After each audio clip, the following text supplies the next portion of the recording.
So today we're going to be working on recall, just so that way we can also incorporate the use of possibly a GPS collar or something too to help with boundaries and or getting attention from range. You always want to start off with just the basic name command, just so that way we build good habits and they learn to listen to us just off the verbal command. But especially as they get further away, the human voice ends up tapering off pretty quickly. And so having either a collar that beeps or vibrates and conditioning them to respond in return can really be helpful.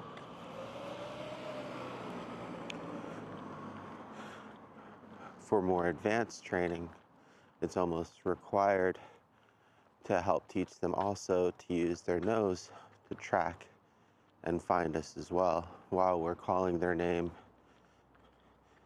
over an extended period of time, kind of like a sonar. It can be really confusing for a pup if, say, they're in a forest area and they're trying to use just their ears and their eyes to locate us. The sound can bounce, but that's where their nose and tracking capabilities can really come into play to help with recall. With all that being said, I'm going to start off with the very basics and develop from there. This is also really good for Bolt just because it allows him to get out, get some fresh air, get some exercise, let him explore, gets a combination of both physical and mental stimulation in before his extended sessions of being alone. So it just pretty much helps to get him tired and worn out and ready to rest and relax when he is back at home and needs to be in the crate for an extended period of time.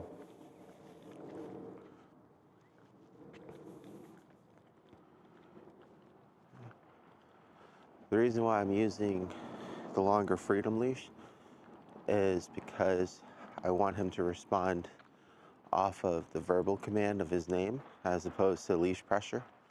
And with a shorter leash, that leash pressure will usually trigger within 4 to 6 feet. So we have a much limited window to execute the practice. And like I said, also, this gives him the opportunity to explore a little bit more, utilize his nose, and also get distracted. So what we'll be looking for is conditioning him to actually return on response to his name, even when he is further away and maybe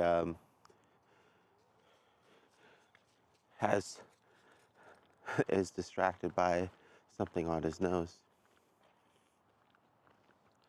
So we'll first start off by practicing just his name response without any distractions. I'll be kind of looking for when he's in between intense smells or trying to search for things. And then I'll use his name, have him recall back for a reward. And that's just basic conditioning and practice.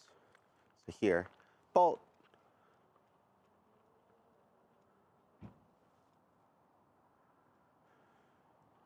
And this is why you would want to start off at the very beginning with these kind of practices. So seeing as how he was unresponsive there,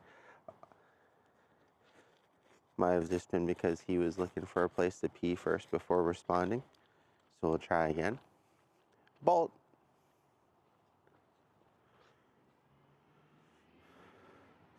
And since he was unresponsive there, much like during the evaluation, it shows that we really need to start off with conditioning his response to his name in general and the sound of his name.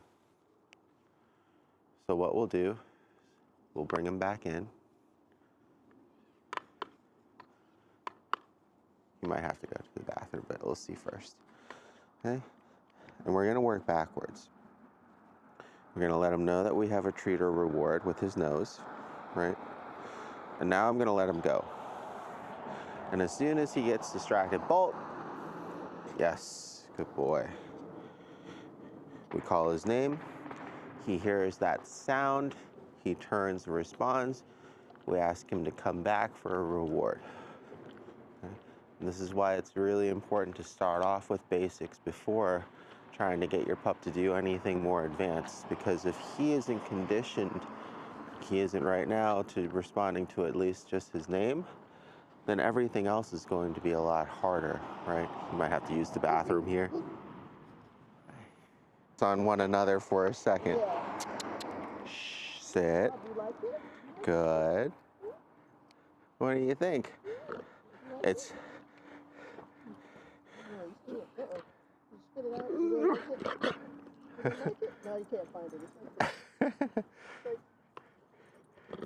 Okay, here you go. There you go. It's just they got their Christmas treats on sale at the PetSmart right now for like half off. Oh yeah. And that's what these are. It's like the chicken and whatnot. There's a woman that makes dog treats from scratch. Oh, nice. She's usually at the commuter lot. You know, they do it normally every Sunday from 8 to 1 right over here. I'll have to remember that. I think they're done for the season because we drove by this morning. But she goes there, and she also lives in Stafford, so I've actually ordered from her, and then you can pick it up at her place. No. She doesn't live far at all. You gotta wait. This is for him. Hi, look.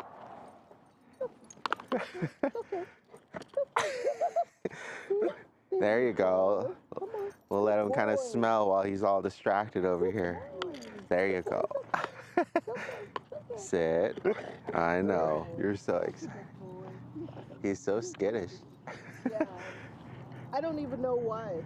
I mean, we started him off in the little classes right at PetSmart.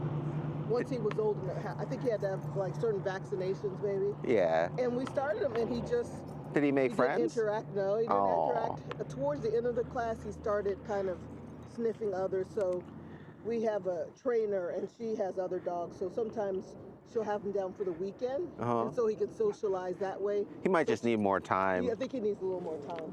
And calmer dogs. But he'll bark, you know, he barks at people and stuff, but I'm like, but you're scared, so are you being territorial or are you being scared? Oh no, he's just being uncertain, it looks like, that's all. Good boy. See, it's okay. It'll help because like if you have friends and family over that he can kind of slowly meet, and you can give him treats to give to him so he can kind of build his inner circle out, right? Yeah, that's what I'm working on. Hey guys. Good morning. Hey there. Good boy. Yes. Happy New Year, guys. Happy New Year. There you go. That was good. There you go. That was good. He'll be fine. We'll see if I'll be able to toss him one. Stay. Look, he wants to give you a treat. There you go. He's fun. Right here. Right here. There you go. There you go. You gonna hide behind me? Oh, well, you guys have a good one. What's your name? I'm TJ. I'm What's your? Allison. Nice to meet you. This is Zeus. Hi, Zeus. This is Bolt. I love it. Right. You guys take care. You too. Bye-bye. I'll try to find you next time I have like a calmer pup. I feel like he would do. Yeah, I feel like he would do well like once he actually gets like a calmer pup or like a smaller one that's less intimidating too. There you go. It didn't take too long. It usually takes a while too, which is why it's so awkward at first.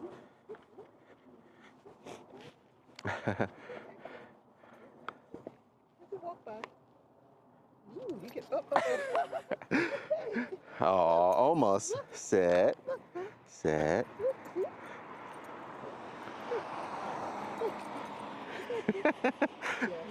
It was close. Yeah, almost.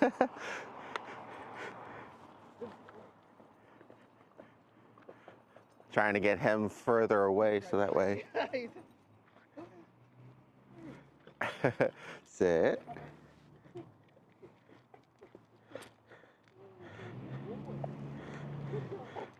So cute.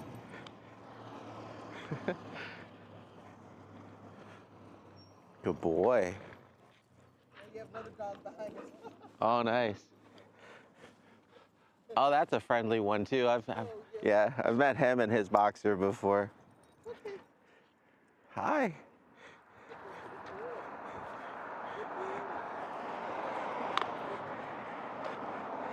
Here, we'll let you guys pass. You guys have a good day and Happy New Year. Yeah, we're right here. So. Oh, sweet. Oh, it's okay, big guy. Oh, Bye. see ya. I know, you want to play. There you go. Good boy. Sit. Oh, I know, you're so intense. That was my hand, but that's okay.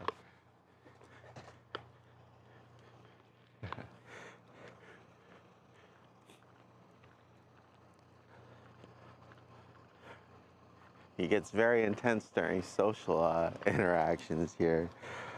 So just getting him some practice in redirecting in those situations and focusing and remaining calm is another good reason why it's good to be out and about and getting him some real world practice as opposed to just formal drills. And there's nothing wrong with practices and like a facility or like the PetSmart environment. It's good for basics so that way the dog can better concentrate on what's going on. But to really help develop those skills, especially for like impulse control and focus, having real world distractions can really help at the same time because they are real world distractions. They can also tend to be more difficult, so it's important to be more patient. Good boy, good sit. All right. Okay, so now that he knows and is warmed up with the knowledge that I have treats that he likes, I'm gonna go ahead and let him get distracted again with everything going on in the world.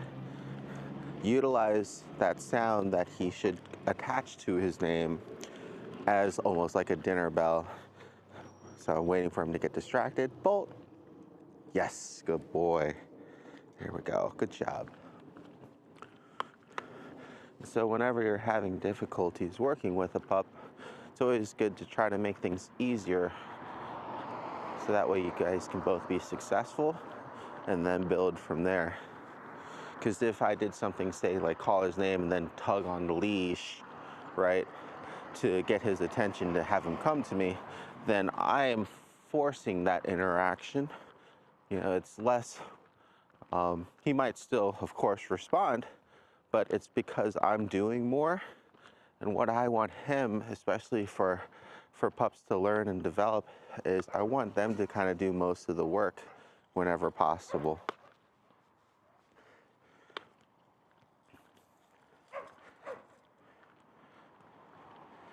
And the more work that they do, usually the faster and better that they learn, and also the less effort it takes on their handler's part. So here, for example, he's following his nose. I'm just using the leash as a boundary. I'm not going to call him back or anything. I'll wait for him to get done peeing. But then if he comes back on his own, good boy, sit. Good job. I'm going to recognize that and appreciate it and reward him. Okay? We really want to focus on rewarding the behaviors that we would like to see repeated. And some of those, like I said, especially with his name, we'll want to be able to kind of trigger. And some other ones, like him hitting the end of the leash and coming back, we want him to do automatically. So here, he's hit the end of the leash. He's not paying attention to it though because he's interested in something else. Good boy. But he came back all on his own. And we want to make him feel rewarded for that behavior. Good boy. This time, before he gets to the end, we'll try his name again. Bolt.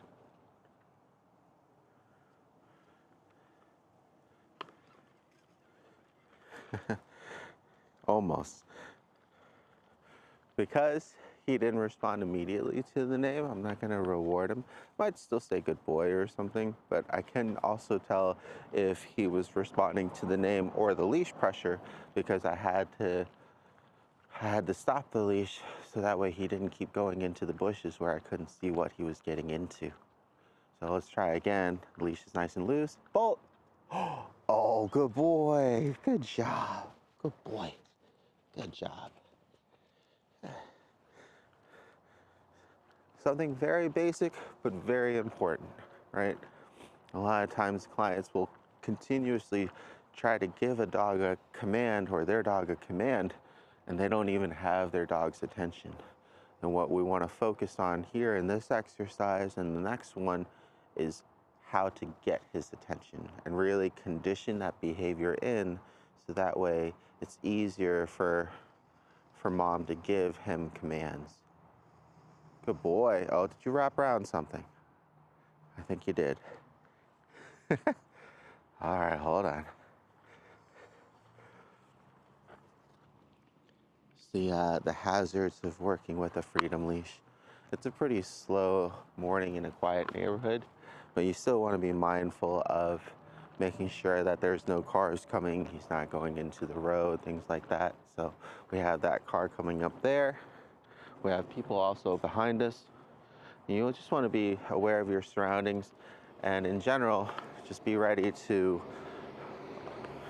pause or lock the lead, get his attention back in early, and so that way he's not going into anybody's personal space. Hi, how you doing?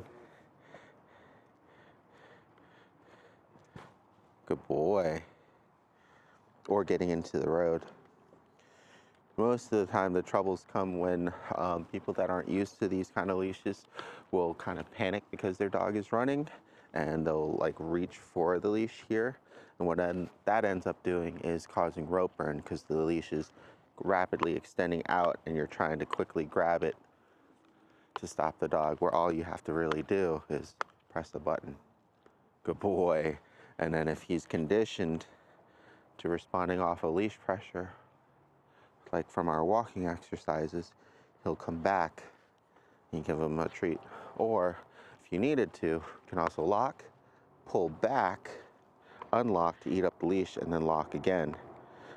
And that's how we could tighten him up and kind of reel him in like a fish without having to touch the leash. Normally I would use this more like in a park environment. We're just using it now just to practice, good boy, longer range recall and still leash pressure and good leash manners. Bolt. Yes, good boy, very good.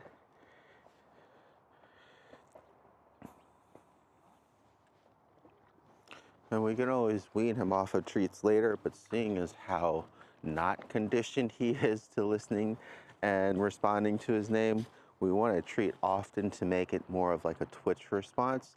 And after he's gotten used to listening to his name and responding, then we can start weaning off the treats by giving him other multiple commands to do before a reward, right? So he responds to his name, great. Then we ask him to sit, or we ask him to follow us. And after a while of following us, then he gets a reward. Right. Bolt. Yes, good boy. This is really good there. And this is also really good, so you learn good leash management skills too. When to press the button, about how long, 16 or 26 feet is going to be before he hits it. We got a bunch of places coming up here, right, where they don't want dogs in their yard, so let's go ahead and call him back in. Bolt, come. Oh, good boy. And we'll ask him to sit first. Check to make sure no cars are coming along the street. He really likes his treats, so I'm gonna actually make him wait a little bit longer to develop that self-control as opposed to jumping. And if he does jump, I'll give him a verbal correction like a no or nah, and then have him sit down again. Good boy. But if he stays calm and sat, then I'll give him the treat.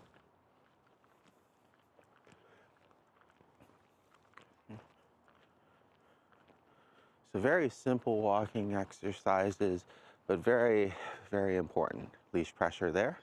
Good boy. We don't have to always wait until it goes out 26 feet as well. You can always press the button to lock it earlier. So if I didn't want him to cross into this driveway. Yes, good boy. I'm just utilizing the leash as a boundary and teaching him to recognize that leash pressure, respect it, and recall or refocus off of it. And that way, when we have a shorter leash and we're using it as a communication device, he's more responsive.